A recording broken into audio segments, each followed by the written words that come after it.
Mesdames et messieurs, bonsoir et merci d'avoir choisi la Barré. Tout de suite les titres.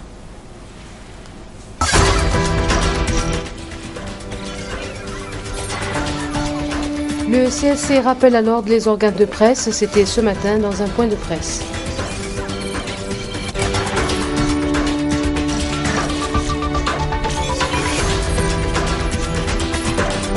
Le parti Lumana en plein préparatif pour son congrès extraordinaire prévu le 5 avril au Palais des Congrès.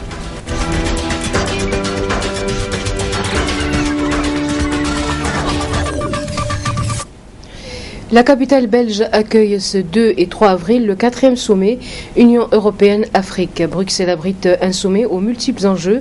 Il s'agit d'intensifier les échanges commerciaux entre les deux continents. Il sera question de sujets sur l'économie mais aussi politique avec la question sécuritaire du continent. Mahamadou Issoufou, présent à ce sommet, nous explique les enjeux. De réfléchir, d'échanger sur les questions de sécurité et de paix, de prospérité et sur la population. Et ce que j'attends de ce sommet, c'est que l'Europe continue à rester aux côtés des pays africains. Vous savez que l'Europe est notre premier partenaire. Et donc il est extrêmement important que le partenariat qui existe entre nous se poursuive. Rappelez-vous, il y a eu le sommet de Lisbonne, à l'occasion duquel on a défini une stratégie commune. Cette stratégie a déjà produit des résultats. Nous souhaitons que cela se poursuive et en particulier, nous souhaitons à ce que les questions de développement soient prises pleinement en compte. Le Palais des Congrès abritera le 5 avril le congrès extraordinaire du parti Lumana Africa. Tout est fin prêt pour le début des assises qui se pencheront sur la vie du parti. Dans quel contexte le parti Lumana tiendra-t-il son congrès? Ibrahim Tikré et Ibrahim Abdou. Après une période de zone d'ombre sur le lieu de la tenue du congrès, le parti Lumana Africa a finalement obtenu la salle du Palais des Congrès. Avant d'arriver au Palais des Congrès, effectivement, nous avons eu beaucoup de difficultés. La première, c'était le palais du 29 juillet. Nous l'avons demandé, on nous a fait croire qu'elle sera occupée par X ou Y. Nous ne sommes pas rentrés dans le détail. Après, nous avons passé du côté de l'Académie des arts martiaux. Initialement, ils nous ont dit que cette académie aussi sera occupée, donc on ne peut pas l'avoir. Après certaines négociations, on a fini par nous passer l'académie. Nous nous sommes rabattus avant que l'académie ne soit acquise sur Gado Sékou, pour lequel nous avons payé la facture et tout ce qui s'ensuit. C'est après coup que nous avons pu obtenir le palais de congrès. Donc, je confirme que le Lumana a obtenu le palais de congrès. Nous allons tenir notre congrès extraordinaire au palais de congrès le samedi 5 avril 2014. Le reste, on laisse ça pour l'histoire et pour l'utilisation politique. La salle du palais de congrès acquise, place aux préparatifs du congrès extraordinaire du Modène FA Lumana, prévu pour ce 5 avril. Au siège du bureau politique national, les différentes commissions multiplient les séances de travail. Tout est fin prêt. Hier, toutes les délégations régionales ont reçu les moyens leur permettant d'assurer le transport des délégués ainsi que leurs frais de route. Aujourd'hui, tout ce qui est aspect organisationnel au niveau de la ville de Niamey, au niveau de la coordination régionale de Niamey, tout sera remis aux intéressés. Le menu de travaux, nous aurons 3, comme d'habitude, la vie du parti, tant au niveau des communes, des départements, des régions au plan national et international. Ça, c'est le premier thème. Le second thème, nous allons revisiter nos textes fondamentaux, c'est-à-dire les statuts et les règlements intérieurs, pour voir là où il y a des difficultés d'application, là où les gens se sont plaints pour pouvoir arranger. Ce sont des textes qui sont sujets chaque fois à amélioration. Et troisièmement, nous allons un peu discuter de la vie, de la discipline au sein de notre parti. À la question de savoir si certains cadres du parti actuellement dans le gouvernement dit de large ouverture ont reçu leur convocation, Amadou Salah Hassan a répondu en ces termes. Certains ont reçu et ont pris leur convocation, nous les remercions. D'autres, nous les ont rejetés à la figure. Mais, comme je dis bien, nous sommes respectueux des lois et règlements de la République. Ces documents leur ont été transmis en présence d'un huissier. L'huissier a fait son procès verbal, nous allons l'intégrer dans le document. Le 5 avril prochain, le parti de Mamadou va-t-il connaître une nouvelle page de son histoire? En tout cas, des sanctions vont certainement être tombées selon des sources proches du bureau politique national de Lumana. Deuxième force politique du pays, le parti Lumana s'est retiré de la mouvance présidentielle. Seulement, des grosses pointures de ce parti ont répondu à l'appel du président de la République dans le cadre de la formation du gouvernement d'union nationale. Vous trouverez en partie magazine de cette édition le dossier de la rédaction sur l'an 3 sur l'investiture du président Mahamadou Issoufou. Le Conseil supérieur de la communication a tenu un point de presse ce matin. Il s'agit pour le CSC de rendre compte des décisions prises lors du dernier conseil tenu du 24 au 28 mars. Ces décisions vont de la mise à demeure adressée à 5 télévisions publiques et privées à l'avertissement écrit adressé à la télévision Bonferré. Compte rendu, Arieta Sala et Omar Moussa. À travers ce point de presse animé par le président Abdrahman Ousmane, le Conseil supérieur de la communication entend informer l'opinion nationale et internationale de la mise en demeure adressée à 5 télévisions publiques et privées, un journal quotidien et un avertissement écrit à la télévision Bonferré. Abdrahman Ousmane a au cours de ce point de presse apporté des éclaircissements sur les réelles motivations de ces décisions prises par le CSC. À l'issue donc de l'examen des différents rapports ayant fait l'objet de saisine d'office, le Conseil a eu à prendre les mesures suivantes. 4 télévisions ont été mises en demeure.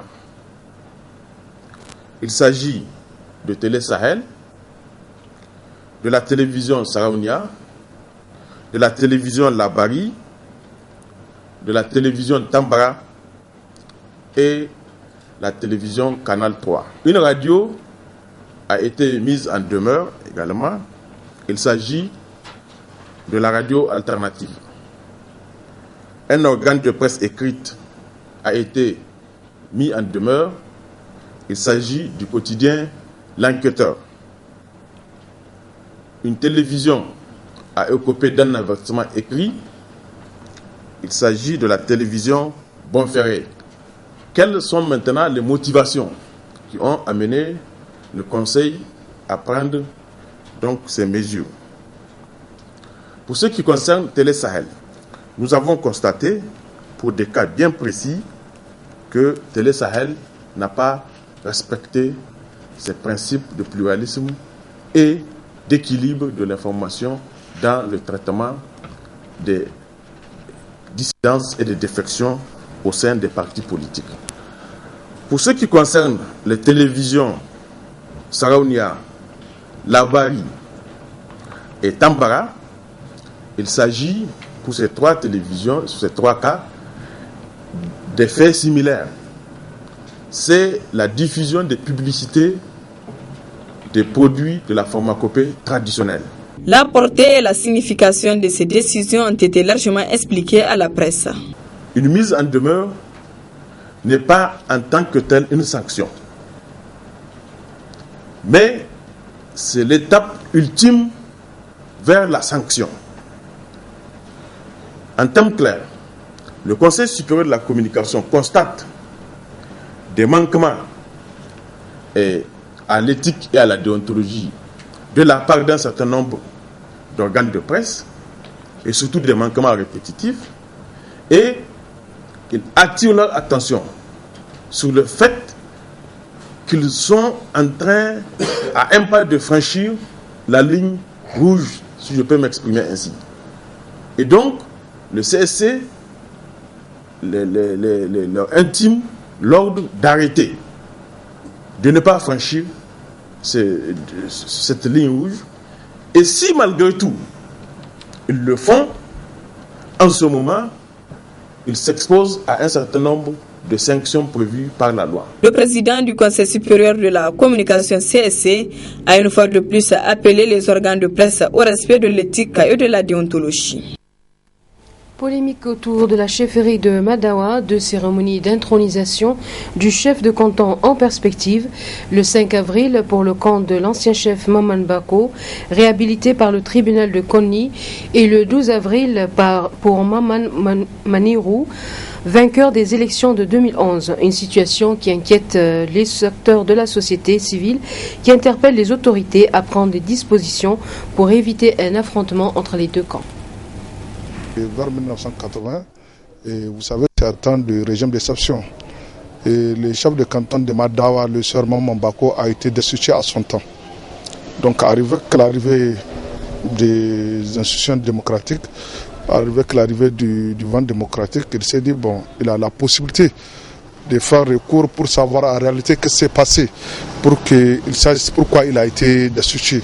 C'est en ce sens-là qu'il a fait un premier recours au tribunal civil de Konni, qui coiffe Madawa. Il y a eu un arrêt dont la référence est numéro 43, qui condamnait au dépens l'État nigérien et qui demandait la réintégration du chef Maman Bako, et qui condamnait également l'État nigérien à verser un dommage à intérêt de 30 millions. Malheureusement, bon, la décision n'a pas été appliquée, et avec la dernière fois en 2010-2011, il y a un arrêt du gouverneur d'Ottawa qui a déclaré ce poste vacant. Et si un poste est vacant, vous savez, il faut qu'on organise des élections. Et c'est en ce temps-là, quand l'arrêté numéro 112 du gouverneur, le gouverneur a pris sur un arrêté 112 pour convoquer et pour élire un nouveau chef de canton. Donc, le même monsieur, l'ancien chef de canton également, Maman Bako, a décidé d'attaquer au niveau de la Cour d'État cette intention du gouverneur d'Ottawa. Et également, c'est en ce sens-là, la Cour d'État, sur l'arrêt numéro 11/095 du 16 novembre 2011, a décidé d'annuler non seulement de confirmer le jugement qui a été fait en première instance au niveau de Konni, et également d'annuler l'arrêté du gouverneur en son temps qui convoquait ou bien qui demandait l'élection d'un nouveau chef. Donc nous sommes face à une situation où chacun de deux tire la légitimité de son côté et décide de faire son autorisation. Et vous comprenez, vous conviendrez avec nous, en tant qu'acteurs de la société civile, nous ne pouvons pas rester observer les Nigériens arriver à une situation d'affrontement. Et c'est pour cela qu'à notre devoir d'acteurs de la société civile et à notre devoir de citoyens, il faut qu'on appelle au calme non seulement, appeler les deux parties à un certain nombre de retenues, et également appeler les autorités actuelles de faire en sorte que nous n'arrivons pas à cette situation là où les deux parties, puisque je suis convaincu, si les autorités actuelles à travers le ministère de l'Intérieur ne réagissent pas immédiatement, si nous arrivons les 5 et qu'il n'y ait pas de réaction, je suis convaincu que le camp de Manirou va tenter de boycotter ou bien de rendre impossible la tenue d'intronisation du sœur Bako. Et vice-versa également, comme le disent les amateurs du football, il y aura un match retour, puisque le 12, le camp de Manirou va faire son autorisation, le camp de Bako va venir lui-même faire empêcher cette intronisation. Ouverture ce matin dans la salle de réunion de l'hôtel de ville de Niamey de la première session ordinaire au titre de l'année 2014 du conseil de ville de Niamey. Une session qui permettra aux conseillers des différents arrondissements de Niamey d'évaluer l'exécution du budget 2013. Compte rendu Youssouf Omar et Cheikh Bouguissou. Les conseillers de ville de Niamey entament leur première session ordinaire 2014 dans un contexte financier difficile pour un travail public bien accompli. Cela ne laisse pas indifférent le maire central de la ville de Niamey, Hassan Seydou, qui appelle ses collaborateurs à plus d'efforts dans le travail. L'évaluation de l'exécution du budget 2013 est un exercice pédagogique intéressant à plus d'un titre parce qu'il nous permettra de capitaliser les réussites et les erreurs passées pour nous projeter vers une gestion rationnelle des ressources financières qui sont les nôtres. Cela me permet de rebondir sur l'impérieuse question de manque de ressources dont souffre énormément notre administration. Cette situation doit nous interpeller tous pour que nous mutualisions nos efforts en taisant nos différends et faire bloc vers une mobilisation sans précédent de nos ressources propres. D'autre part, Hassan Seydou a félicité le président de la République pour son programme Niamey La Coquette. Je voudrais qu'ensemble, nous portions notre reconnaissance, nos encouragements et notre appui à son Excellence M. Issoufou Mahamadou, président de la République, chef de l'État, qui à travers son ambitieux programme Niamey Niala est en train de doter la ville de Niamey, notre chère capitale, d'infrastructures modernes, dignes d'une capitale émergente. Pour accompagner ce programme et travailler pour les populations, le président du conseil de ville a donné des directives pour le respect des heures de travail des agents des communes de Niamey. Le coordonnateur des affaires humanitaires régionales pour le Sahel a effectué ce matin une série de visites dans la région de Tillabéri.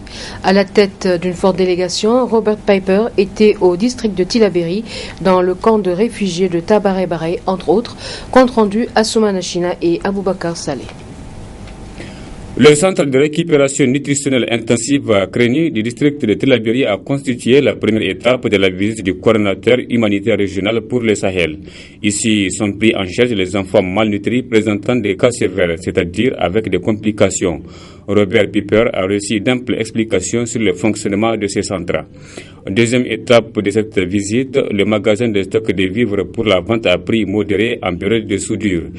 Il a été mis en place par Plan Niger de l'objectif d'améliorer l'accès des denrées alimentaires aux ménages vulnérables. La délégation de Robert Piper a fait une autre escale au CSI de Diambala où sont également traités des enfants malnutris. Dernière destination, le camp de réfugiés de Tabaré-Baré dans le département d'Ayoru où sont installés les réfugiés maliens à la suite du déclenchement de la rébellion dans ces pays voisins. Robert Piper est allé s'inquérir de leurs conditions de vie. Il tire les conclusions de cette série de visites. J'apprécie qu'avec les partenariats nigériens, internationaux, on a établi des services quand même avec l'État de santé, d'éducation. On a des vivres pour les familles ici. Mais j'apprécie aussi, l'impression c'est que c'est quand même des conditions dures. Oui, c'est des familles qui ont l'habitude, bien sûr, du désert, du Sahel, mais quand même, ils sont loin de leurs racines, ils sont loin de chez eux, ils sont donc très vulnérables. Et on doit accélérer nos efforts à établir un Mali à paix, un environnement où ces familles peuvent rentrer chez eux. Je suis très touché, on a vu des enfants dans des conditions, quand même, physiquement, des conditions assez catastrophiques. Je veux dire, comme père, quand on voit un enfant, un tel enfant, ça nous touche au cœur directement.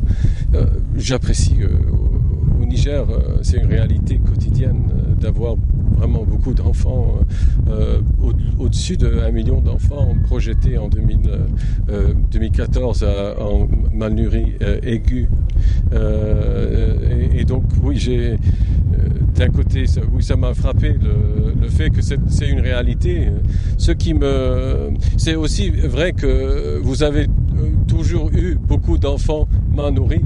Et j'accepte pas l'argument que c'est quelque chose de normal pour le Niger à cause du climat, à cause de la pauvreté, qu'on doit accepter ça. Mais au contraire, j'insiste que c'est une urgence, cette situation. La communauté internationale doit être aussi impliquée dans soutenir les mères et les services de soutien pour ces enfants. À noter que les réfugiés ont organisé un mouvement d'humeur et demandé le départ de l'ONG ACTED. Mais le gouverneur de la région de Tel Abyei les a rappelés à l'ordre. C'est la fin de ce journal. Nous en venons à la partie magazine. Le 7 avril prochain, le chef de l'État Issoufou Mahamadou va célébrer l'an 3 de son investiture à la magistrature suprême. Un événement au cours duquel il a pris plusieurs engagements, dont entre autres la création de 50 000 emplois par an et le recrutement à la fonction publique. 3 années plus tard, où en est-on avec cette promesse? Élément de réponse avec ce dossier signé Adamou Soumana et Halidou Bourima. Très bonne soirée. Le Niger, pays considéré comme l'un des plus pauvres de la planète, regorge pourtant en son sein d'énormes potentialités dont entre autres sa population, estimée à 17 millions d'habitants, qui est essentiellement composée de jeunes à hauteur de plus de 115%. Une richesse relevée par le président français Jacques Chirac en visite au Niger en octobre 2003, tout en tirant la sonnette d'alarme sur le fait que cette importante frange de la population peut également constituer une bombe à retardement. Cette jeunesse qui, d'après lui, représentait une bombe à retardement, nous avons désamorcé cette bombe pour la transformer en bombe de production, en bombe de développement. Aujourd'hui, le continent européen souffre parce que la population est vieillissante. Nous avons la chance d'avoir une population très jeune, une population trop jeune. Nous devons l'exploiter. Une volonté exprimée par la jeunesse nigérienne pour apporter sa pierre à l'édifice de la nation, mais qui ne peut se concrétiser sans une réelle volonté politique. Conscient de ces faits et nourri par une ambition de renaissance pour le pays, le président de la République, El Hadj Issoufou Mahamadou, a pris le ferme engagement lors de sa prestation de serment le 7 avril 2011 de créer 50 000 emplois chaque année tout en procédant au recrutement à la fonction publique. Ainsi, pour joindre l'acte à la parole, les autorités se sont investies 3 années durant à la création d'un environnement favorable à l'investissement privé qui constitue une source d'emploi. Cette politique d'emploi du magistrat suprême, que d'aucuns qualifiaient de promesse électorale, est en passe d'être réalisée à la satisfaction des jeunes Nigériens et autres acteurs de la vie socio-professionnelle. Force est de constater que cette promesse s'est matérialisée au niveau des recrutements dans les différents secteurs, que ce soit au niveau de l'éducation, que ce soit au niveau de la santé, de l'agriculture, de l'élevage, bref, des domaines qui n'ont pas connu de recrutement il y a plus de 20-25 ans. Aujourd'hui, ces jeunes-là se retrouvent en tout cas à la fonction publique. Mais à côté, il faut féliciter les autorités d'avoir créé un cadre.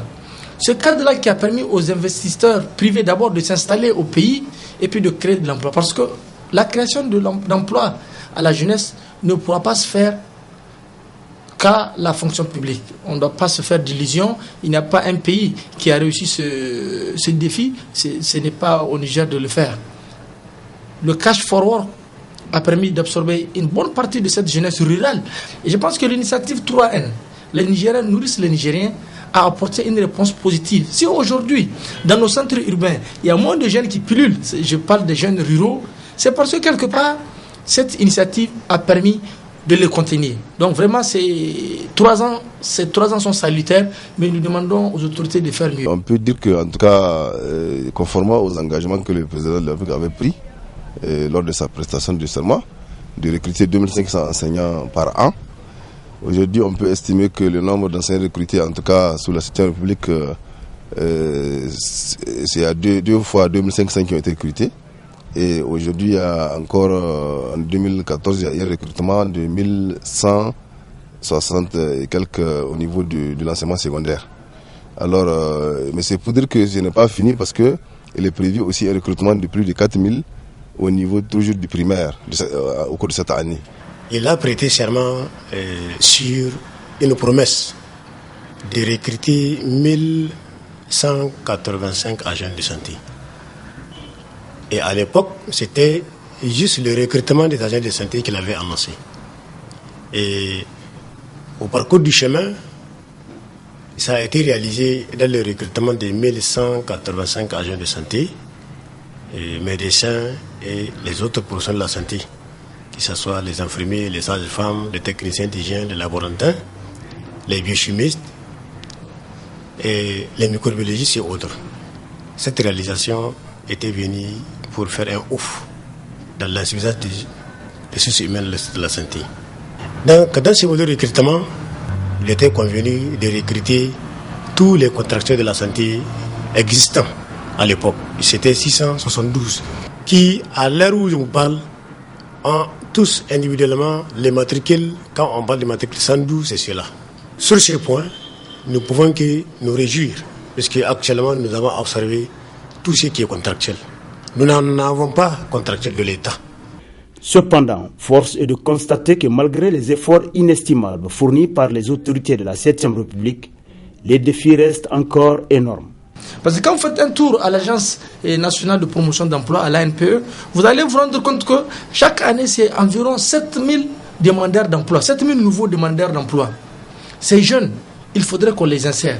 Il faudrait qu'on puisse créer le cadre, qu'on puisse leur permettre pour certains de créer leur propre entreprise, parce que l'entrepreneuriat jeune doit être encouragé. Au niveau du ministère de la Jeunesse et des Sports, vous savez que depuis 2 ans maintenant, ce ministère fait partie des ministères en charge de l'éducation, depuis le PCF. Et le président de la République a demandé à ce ministère de créer un certain nombre d'emplois. 28 000 emplois doivent être créés par ce ministère, avec le programme de maillage territorial des centres de jeunes. D'abord, les centres de jeunes sont en train d'être créés dans toutes les communes du Niger, ce qui est une très bonne chose. Donc, pour le jeune qui a été, en tout cas, recruté depuis l'arrivée du président Issouf, pour lui, alhamdoulilah, ça va. Mais pour ceux-là qui attendent encore dans l'oisivité, je pense qu'il faut que le gouvernement, en tout cas, puisse continuer à redoubler d'efforts. Aujourd'hui, nous avons 49 districts.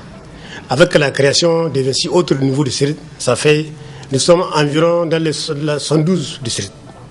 Mais aujourd'hui, quand tous ces districts se voient dans l'insuffisance des agents de santé publique, alors que sur les terrains, il y a ces agents de santé publique, aujourd'hui, si on veut que la santé publique soit beaucoup plus vue dans ces grands miroirs, il faut que dans les 2 ans-là, qu'on se penche au recrutement de ces produits qui sont issus de l'Institut de santé publique. Deuxième aspect, c'est les auxiliaires. Aujourd'hui, je vous avoue, si vous partez dans votre village, si vous êtes ici dans le village avec CSI, vous allez trouver que les manœuvres qui est là-bas, c'est un bénévole.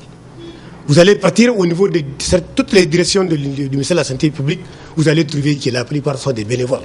Vous allez trouver une secrétaire bénévole. Pendant 10 ans qu'elle est bénévole, dans l'espoir d'être recrutée et dans le désespoir encore d'être frappé par l'âge. Nous pensons que pendant les 2 ans-là, le gouvernement va y penser que de laisser ce recrutement sous la bannière des collectivités qui ne font pas. Parce que certaines collectivités ne peuvent pas se prendre en charge. Au vu des perspectives promoteuses dans les différents secteurs et la place du choix qu'occupe l'emploi des jeunes pour les plus hautes autorités du pays, l'on peut sans risque de se tromper dire que les 2 années à venir s'annoncent sous de bons auspices pour les jeunes diplômés et autres demandeurs d'emploi. Avec la 7e République, la renaissance du Niger n'est pas un vain mot, mais une réalité palpable.